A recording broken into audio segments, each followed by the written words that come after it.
રાજકોટના મુસ્લિમ બિરાદર અને શિવભક્ત અહેસાન બી ચૌહાણ દ્વારા શ્રાવણ માસના પ્રથમ સોમવારે અંધ, અનાથ, ભિક્ષુક, દિવ્યાંગ અને વૃદ્ધાશ્રમના આશરે 150 લોકોને રેલવે મારફતે સોમનાથ દાદાના દર્શનાર્થે લઈ જવામાં આવ્યા હતા। શ્રી અહેસાનભાઈ વર્ષોથી આ પ્રકારે નિરાધારોને યાત્રા કરાવી માનવસેવાનું ઉમદા ઉદાહરણ પૂરું પાડે છે।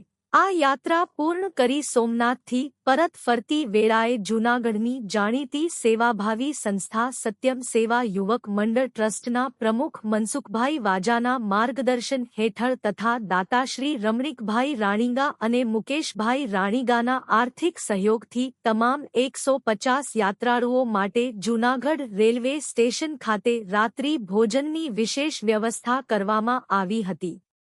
સ્ટેશન માસ્ટર પંકજભાઈ શર્માના સાથસહકારથી પૂરી શાક, માંડવી પાક, ફરાળી ચેવડો, પેટીસ, સૂકી ભાજી અને છાશ સાથેની ભોજન થાળી શ્રદ્ધાળુઓને હસ્તેકમળ પીરસવામાં આવી હતી।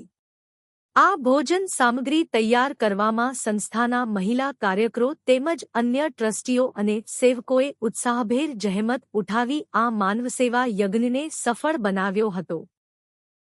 જૂનાગઢની જાણીતી સેવાભાવી સંસ્થા સત્યમ સેવા યુવક મંડળ છેલ્લા 43 વર્ષથી માનવતાવાદી પ્રવૃત્તિ કરે છે। આ બધાને ખ્યાલ છે। ત્યારે છેલ્લા 15 વર્ષથી અહેસાનભાઈ કરીને જે મુસ્લિમ ભાઈ છે તે દર વર્ષે શ્રાવણ મહિનાના સોમવારે પહેલા સોમવારે રાજકોટથી જે મૂંગાબેરા છે, અંધ બાળકો છે, મંદબુદ્ધિના બાળકો છે, દિવ્યાંગ છે, વૃદ્ધાશ્રમના લગભગ 150 જેટલા વૃદ્ધોને ભાઈઓને લઈ અને સોમનાથથી દર્શન કરી અને રાજકોટ જતા હોય છે।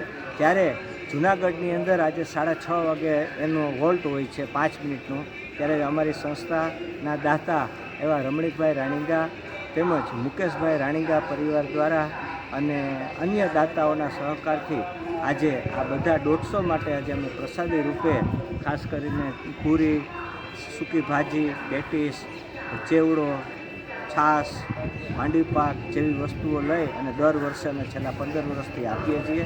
આજે પણ આ ગાડીમાં જે ભાઈઓ સોમનાથથી નીકળ્યા 5 વાગે અને 7:30 વાગે જૂનાગઢમાં આવી ગયા છે, ત્યારે આજે અમે પ્રસાદી અર્પણ કર્યું।